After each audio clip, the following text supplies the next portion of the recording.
Boa noite, gente linda. Eu sou a Jussara Haddad e hoje o tema da live Psicosex é psicoterapia e conversa de candinha. Você sabe a diferença entre conversar, bater papo com seus amigos e fazer uma sessão de psicoterapia? Você entende que as duas propostas podem te dar conforto, podem te dar consolo, mas de verdade, me diz aí o que você acha. As duas propostas podem trabalhar na sua cura? Eu gostaria sinceramente de contar hoje muito com o apoio de vocês aqui na live Psicosex, né? Pra gente tratar de um assunto que é muito, muito, muito importante. Gente, na superfície, né? O acompanhamento psicológico pode até parecer ser uma simples conversa. Mas será que é mesmo aí? Eu vou aqui esperar mais uns minutinhos para ver o pessoal que está chegando, né? Quero ver se está tudo bem aqui com as redes. Só um minutinho, deixa eu passar um olho aqui no Facebook. Eu estou ao vivo no Facebook e estou aqui ao vivo no Instagram. Então, às vezes, o meu olhar desvia para um lado e para o outro, porque eu quero dar atenção com todo carinho para os meus dois públicos, né? Mas então vamos lá, deixei uma questão no ar. Na superfície, o acompanhamento psicológico pode parecer uma simples conversa. Bom, no meu ser terapeuta, nessas 2 décadas que eu venho conversando com as pessoas rotineiramente, de dia, de manhã, de tarde, de noite, agora online, frequentemente, porque a gente está evitando o contato físico, não é assim, próximo, não é físico, mas próximo, não é por causa do risco de contaminação. Eu entendo de verdade que uma boa terapia é aquela onde o terapeuta se despe de uma persona que ele cria, né? De um ser terapeuta inatingível, de um ser terapeuta imaculado, sem problemas, de um ser terapeuta que, nossa, quantas vezes eu ouvi as pessoas dizendo assim para mim: você parece viver nas nuvens. Você parece viver num mar de rosas. A sua vida, ela tem assim um jeito de ser azul. E eu dizia: senta aqui, minha amiga, de frente para mim. Minha amiga, mas eu estou aqui como uma paciente, doente da alma, doente da mente, doente do coração. E essa mulher está me chamando de minha amiga, eu acho que ela não é boa terapeuta. Mas vamos lá. Então, eu entendi durante essa minha trajetória que o ser terapeuta, um terapeuta que chega no mundo do outro, que entra no universo do outro, tem tudo a ver com o terapeuta que não está dentro da bolha. Já vou começar contando um casinho interessante antes de eu começar a me aprofundar mais aqui nas teorias dessa live. Era muito bacana porque eu tinha assim, uma preocupação muito grande de ir para o consultório. Nossa Senhora, com o jeito mais sério que eu pudesse ter, ainda mais por causa da minha especialização, né? Porque eu trabalho com as síndromes do feminino, eu trabalho com os casais, eu trabalho com sexualidade, eu trabalho com sexo. Então eu queria ter assim aquela apresentação. Nossa, eu só não colocava foto de santo no meu consultório, que aí eu podia, sem querer, né, transpor o conceito religioso de uma pessoa ou de outra. Mas foto de família com maridos, filhos, gato, cachorro, papagaio, às vezes não estava nem vivendo com o marido, já estava assim, pé de separação, mas tinha aquela loucura, daquela preocupação, que as pessoas me entendessem como alguém sem problemas. E sem problemas, há um tempo atrás, queria dizer, inclusive, você ter família e seus filhos nunca terem dado um espirro fora da caixinha, certo? Aí passaram-se alguns tempos e eu, assim, trabalhando ainda nessa preocupação, sofria muito para sair de casa toda arrumada, às vezes nem dava tempo, né? Porque vida normal, né, gente? Às vezes dá para arrumar mais ou menos. E eu trabalhava nessa época em Juiz de Fora, em Duque de Caxias, no Rio de Janeiro, em Niterói, em Icaraí, né? E em Copacabana, ali perto do Corte do Cantagalo, na Miguel Lemos. Imagina a minha correria. E eu fazia um tratamento dentário em Niterói, no bairro de Icaraí. E um dia eu estava sentada lá esperando o meu dentista chegar e ele chegou atrasado, já uns 10 minutos, correndo. Ele não conseguiu chegar antes de mim, né? E ele foi se trocar, porque ele estava carregando a prancha de surf dele. O cabelo dele estava cheio de parafina e ele ainda tinha que tomar um banho, etc e tal. Ou seja, vida normal, né? Eu não podia julgar aquele homem pelo que ele me apresentava naquele momento, porque eu fui para o consultório dele com as melhores referências na especialidade dele para me tratar. Então eu ia falar, o quê? Eu vou me tratar com um homem que surfa? Eu vou me tratar com um homem que chega correndo no consultório, que tem parafina no cabelo? E realmente foi um dos melhores tratamentos dentários que eu fiz na minha vida. E muito impressionantemente, né, num futuro muito próximo àquele, eu atendi como minha partilhante de terapia a secretária dele, né? E ela acabou de me absolver desse conceito errôneo, desse conceito malvado, desse conceito limitante, o conceito que aprisiona os profissionais, que é o conceito da persona, da fachada, do parecer ser antes de verdadeiramente ter como colaborar, como contribuir com as pessoas que vêm até o seu consultório buscar o melhor que você tem para salvar aquela alma, vamos dizer assim, né? Para desbloquear aquela mente, para limpar aquele coração, para ensinar os conceitos de perdão. E como é que você faz isso se você é dentro da bolha? Se você não vive problemas reais? Se você não tem problemas conjugais? Se você não tem problemas com a sua maternidade? Se você não tem os seus conflitos existenciais? Se você não se sujeita toda semana, uma vez por semana, a uma terapia, a uma psicoterapia, se você não tem o seu psicoterapeuta, olha, eu não sei como eu faria, porque eu me sentiria um fake, eu me sentiria uma fraude absoluta se eu tratasse as pessoas a partir deste tipo de conceito. Então, eu já era fora da casinha, a minha especialidade, ela já é fora da casinha, né?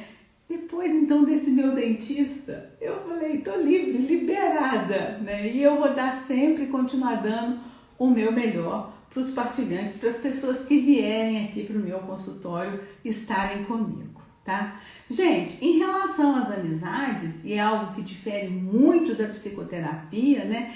As amizades só persistem, tá? Se ambas as partes, se os dois componentes dessa amizade, tá, compartilharem uma perspectiva comum, se eles estiverem assim muito afim das mesmas coisas, se eles sonharem, tiverem muita afinidade. tá? Se eles tiverem um status social bem parecido, um status econômico bem parecido, né? Se eles forem capazes de dar, de apoiar, de receber apoio, carinho mútuo, senão a amizade deixa de existir. O mesmo não acontece com o terapeuta, porque o terapeuta sim, ele tem que ter amorosidade, alteridade, não é? Mas isso não depende do amor que o terapeuta sente por você ou não, para ele usar um bom método e te tratar da melhor maneira possível como partilhante dele, tá? Bom, a psicoterapia, gente, por outro lado, diferentemente da amizade, né? Segundo a Associação de Psiquiatria Americana, né? Ela é definida como uma maneira de ajudar as pessoas, tá? Com uma ampla variedade de doenças mentais e dificuldades emocionais. O meu ser terapeuta não classifica doenças mentais. Se existem, sim, doenças mentais. Agora, se eu descobrir um quadro de doença mental, primeiro eu vou tentar atenuar os sintomas que essa doença mental provoca naquela pessoa que está confiando a sua intimidade, o seu estado atual no meu trabalho, né? Mas depois eu vou usar de um método que a gente chama de interdisciplinaridade e realmente pode ser que eu indique, e já indiquei muitas vezes, para um colega da psiquiatria avaliar e, se for o caso, medicar. Muito a contragosto. Quem está acostumado a me ouvir falar já deve ter ouvido, né? Eu dizer assim: primeiro eu avalio o estado da pessoa, depois de muito avaliar o estado, a circunstância em que ela está vivendo, eu classifico a pessoa talvez com algum tipo de patologia. Talvez eu enquadre essa pessoa em um quadro, em uma síndrome, em alguma proposta de doença mental. Não é? Mas antes eu procuro saber se aquela pessoa está triste, se aquela pessoa está eufórica por causa de uma situação, antes de dizer que aquela pessoa está com uma depressão, antes de dizer que aquela pessoa está com um quadro de ansiedade, antes de colocar essa pessoa vulnerável, né? Ou disponível para algum tipo de tratamento que vá além do meu acolhimento, tá?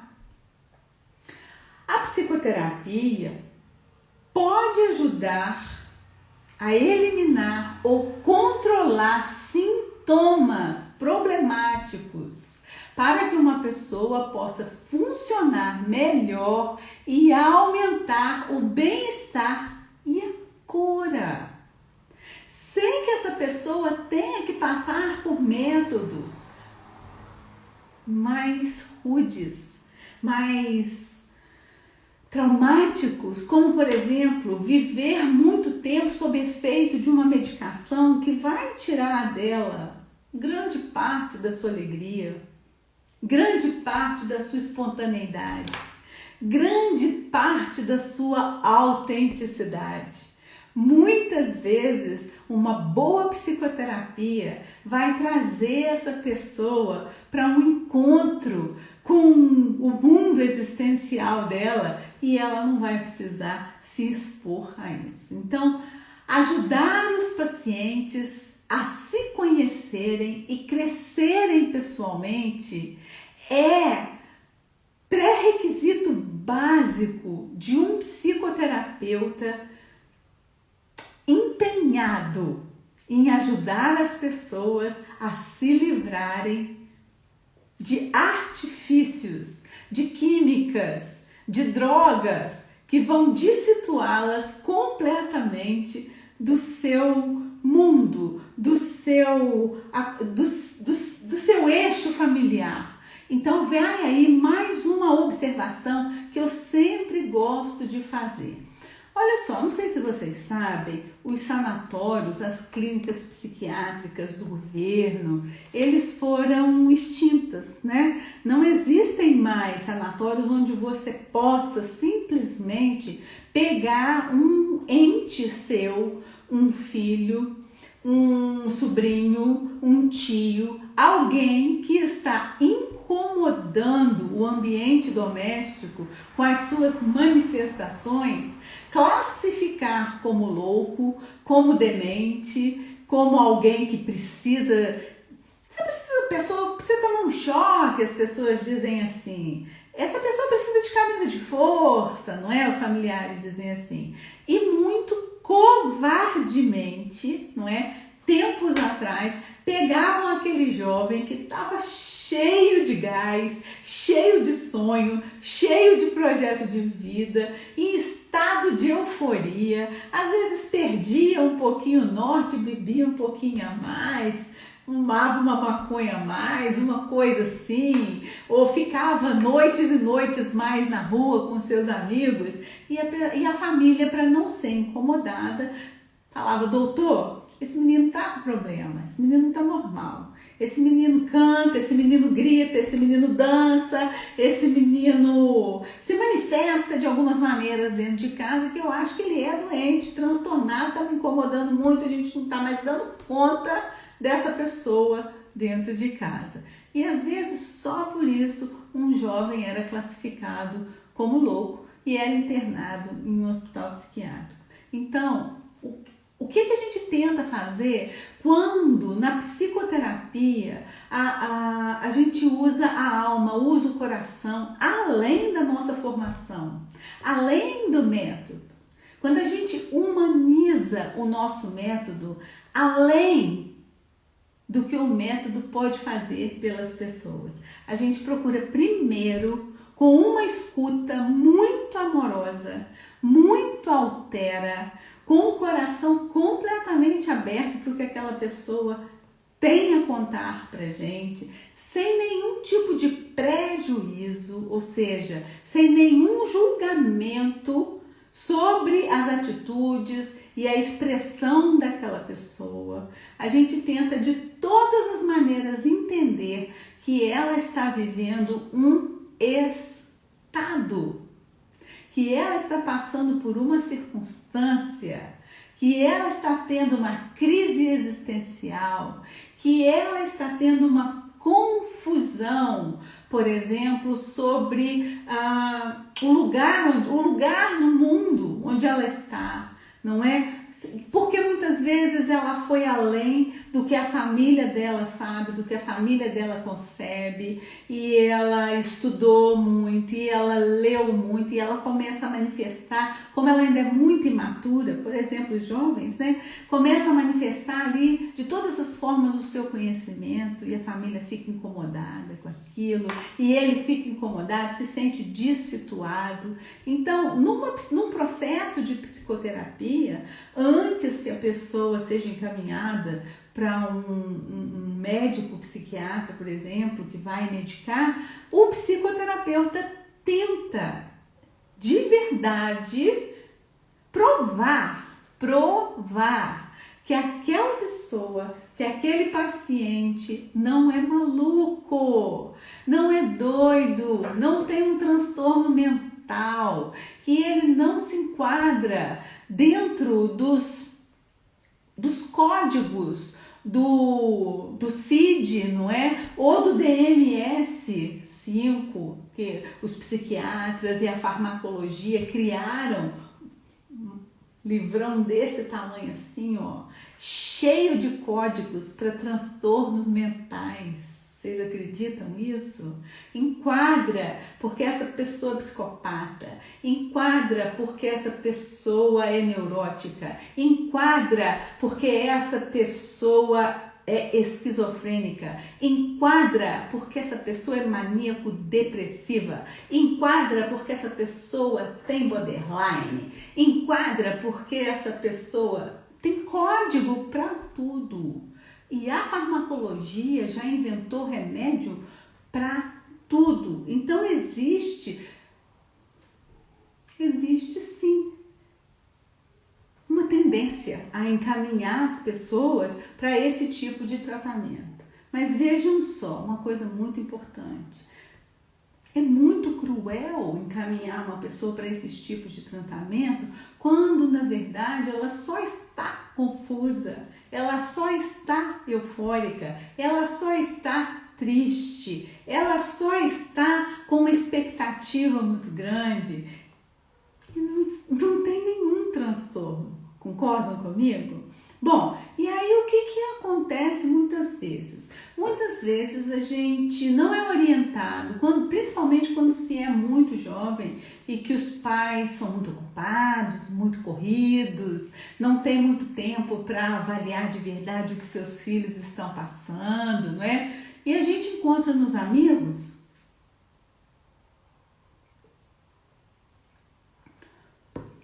uma fonte, um bom ouvido, um colinho, onde a gente vai desabafar todo o nosso sentimento, né? Acontece que os amigos muitas vezes ficam felizes por nós ou temem por nós, mas normalmente não estão elaborando seus comentários para apoiar nosso crescimento e a nossa mudança a longo prazo. E eles começam a usar palavras, jargões, frases dessas que nos levam a acreditar que nós estamos mesmo malucos. Vou contar outro caso para vocês. Houve no meu consultório uma menina, já tinha uns 19 anos, né? E a mãe veio me procurar. E essa foi a sorte da menina. Porque no convívio com uma amiga que era 2 anos mais velha, essa amiga assim muito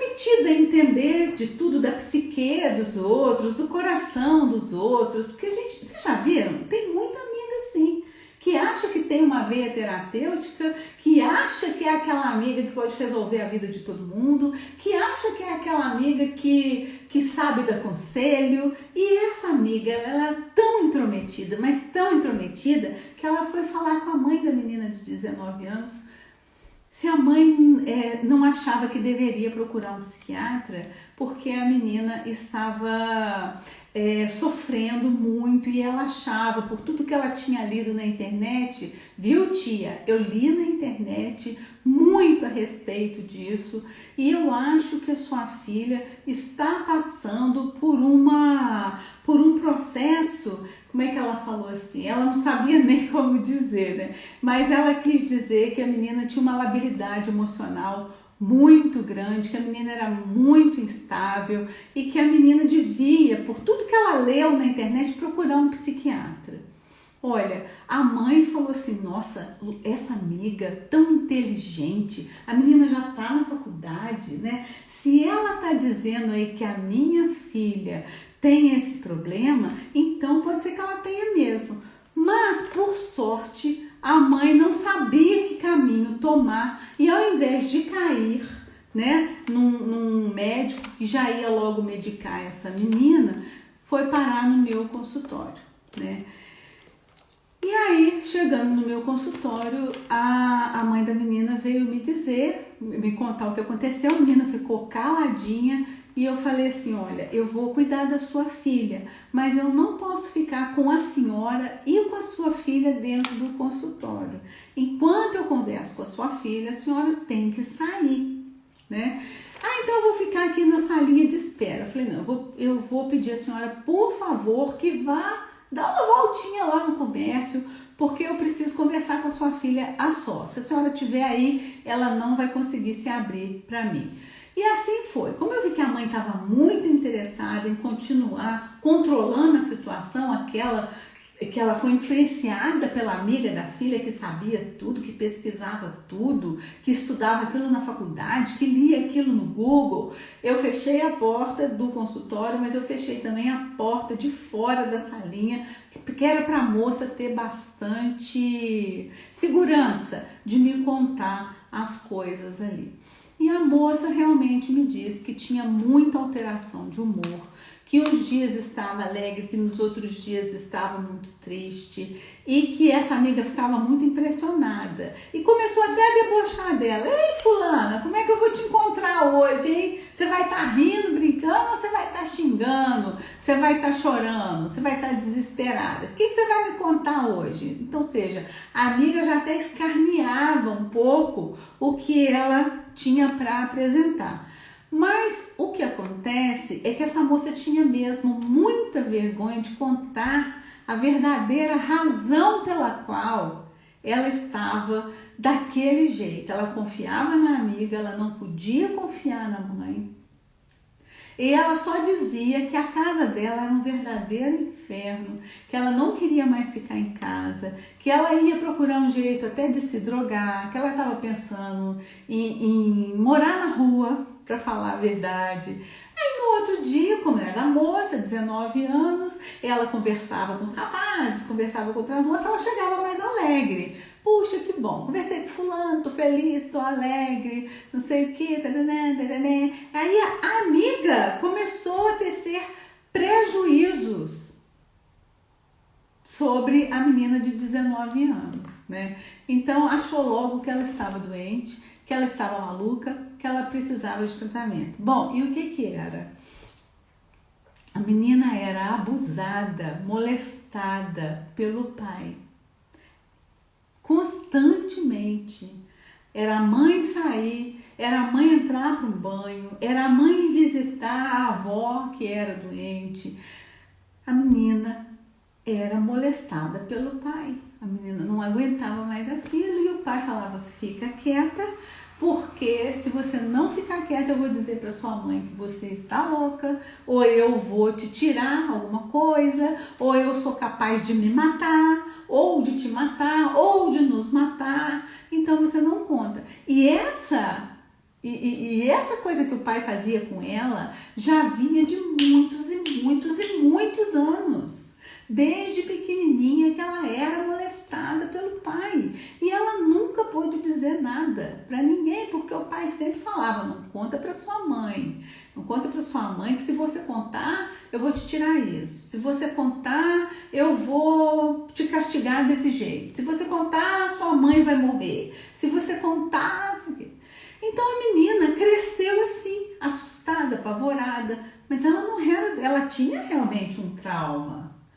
Mas a gente não precisa de remédio, nem de internação, nem de choque, nem de camisa de força para curar trauma. A psicoterapia, ela cura trauma. A amizade, ela acolhe uma pessoa traumatizada, mas ela não cura trauma. E ela pode, de verdade, fazer com que a pessoa fique pior. Ela pode levar a pessoa a uma tragédia. Uma amiga um pouco mais intrometida que essa pode, inclusive, aconselhar que ela mate o pai, que ela use uma droga forte, que ela suicide, que ela fuja de casa num navio, que ela saia de casa e vá ser prostituta, que ela vai ter uma vida melhor. Por quê? A amizade realmente não é que ela quer o mal, mas um amigo não sabe o que fazer. E essa, por bem ou por mal, a intenção dela era que a menina fosse internada. Sua filha precisa internar. A sua filha, todo mundo na rua sabe que a sua filha é louca, que a sua filha não está na razão dela, né? Graças a Deus caiu nas minhas mãos, graças a Deus eu fiquei sabendo a verdadeira história, graças a Deus a gente nunca precisou contar a verdadeira história para a mãe dessa moça, graças a Deus essa moça conseguiu contornar tudo isso, já se passaram aí muitos anos. Graças a Deus já houve um perdão, esse pai é vivo até hoje e essa moça está saudável, esse trauma foi curado. Então essa é a diferença entre a psicoterapia, nesse caso, e a conversa, né, de candinha, né, que foi que eu vim falar aqui hoje para vocês, né. Bom, acontece também nas amizades, né, da gente descarregar constantemente a nossa carga negativa nos nossos amigos, tá? O que não é uma boa opção, pois todos nós temos problemas. Então, muitas vezes a gente fala assim: olha, eu queria entender por que meus amigos não ficam comigo por muito tempo. Por que meus amigos não me chamam para sair? Por que meus amigos não me chamam para viajar com eles? Por que meus amigos, minhas amigas, eu vi foto das minhas amigas, dos meus amigos no barzinho, eu vi foto deles no navio, eu não tava? Porque você é uma pessoa que se aproveita das suas amizades para... Sabe aquela pessoa que você encontra na rua e ela fala assim: ei, fulana, tudo bem? Aí a fulana chega e vai falar assim: ih, menina, não tá não. E começa. Meia hora, 40 minutos, falando, descarregando os problemas no ouvido da amiga. Então você é aquela pessoa, né, que as pessoas atravessam a rua para não te encontrar de frente.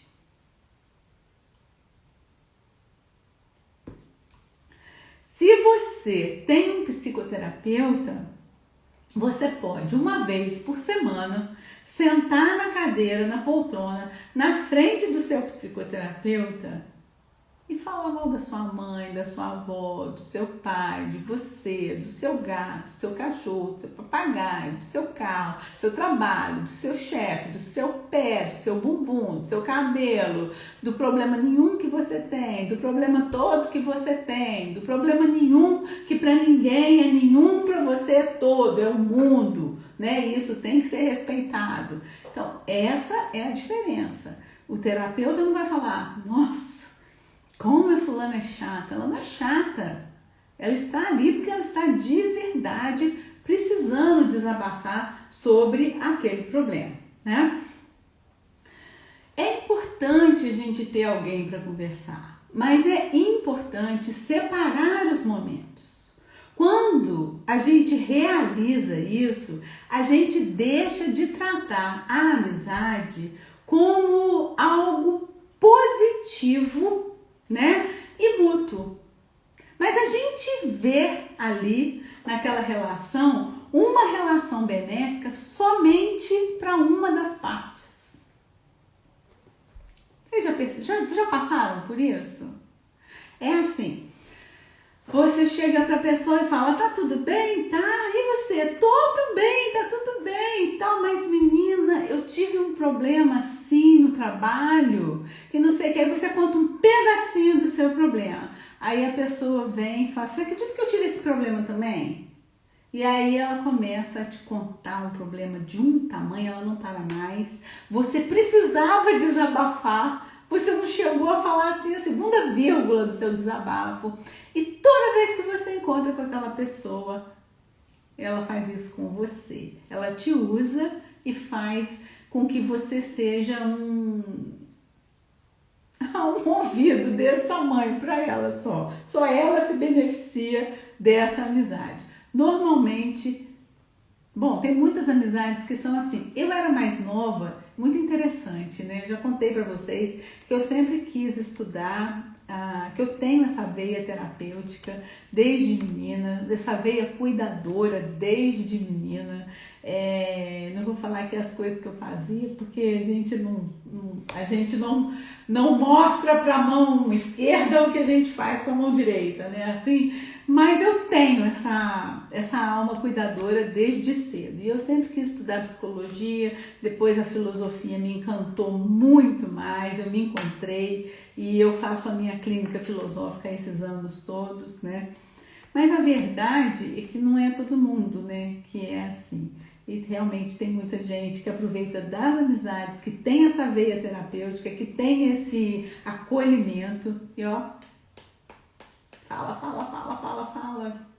E fica uma coisa às vezes até inesgotável, tá? O psicólogo é importantíssimo, tá?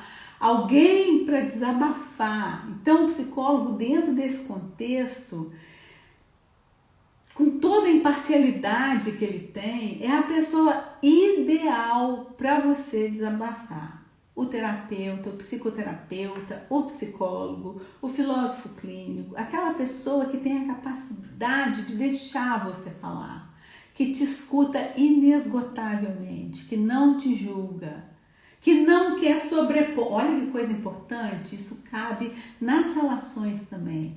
Aquela pessoa que te escuta e que não quer sobrepor o ponto de vista dela a todo custo sobre o seu, quando na verdade você só precisava de expor uma ideia, um pensamento, uma tristeza, né? Então, o psicoterapeuta, ele é muito importante nesse contexto, tá? Alguém para desabafar. A relação profissional, ela permite que a terapia seja um espaço focado somente no, eu não gosto de usar esse termo, paciente.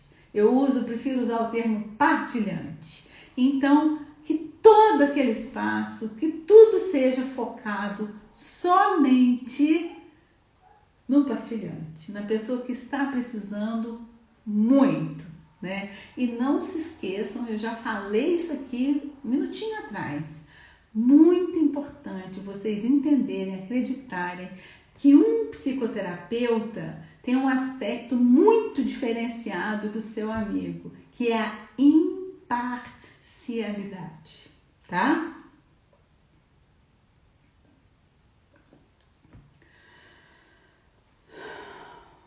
O que acontece dentro da amizade é que muitas vezes a gente está tão desesperado para desabafar, né, que a gente acaba entregando o nosso íntimo, a dor maior que a gente tem, nossos medos, nossas vergonhas, né?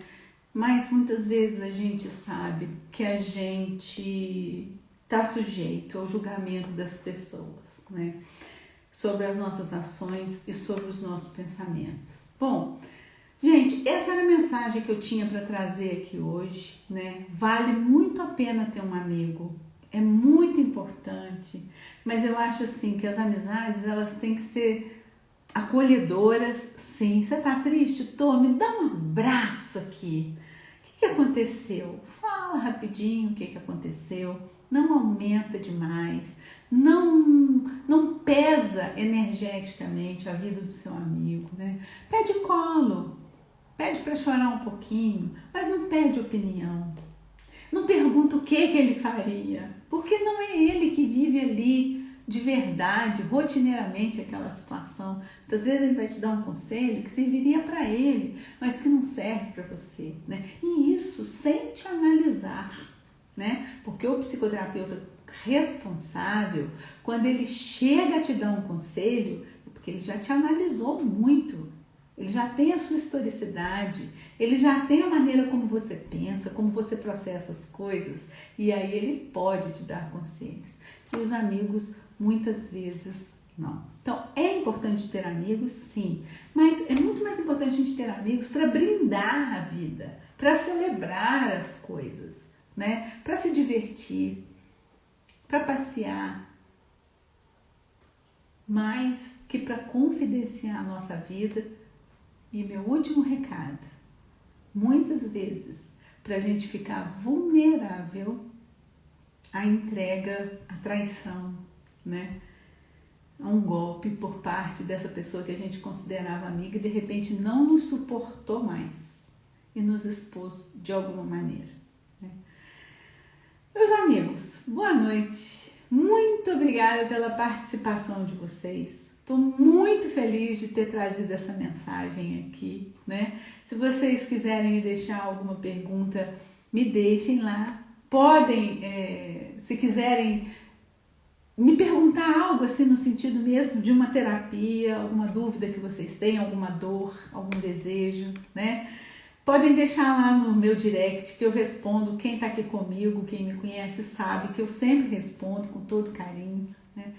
E segunda-feira que vem a gente está aqui de novo na nossa live Psicosex para falar de um tema que com certeza vocês vão deixar para mim nas caixinhas de pergunta. Eu vou filtrar e vou trazer para vocês da melhor maneira possível, com todo o meu carinho. Então, boa noite, tudo de bom e até segunda-feira que vem.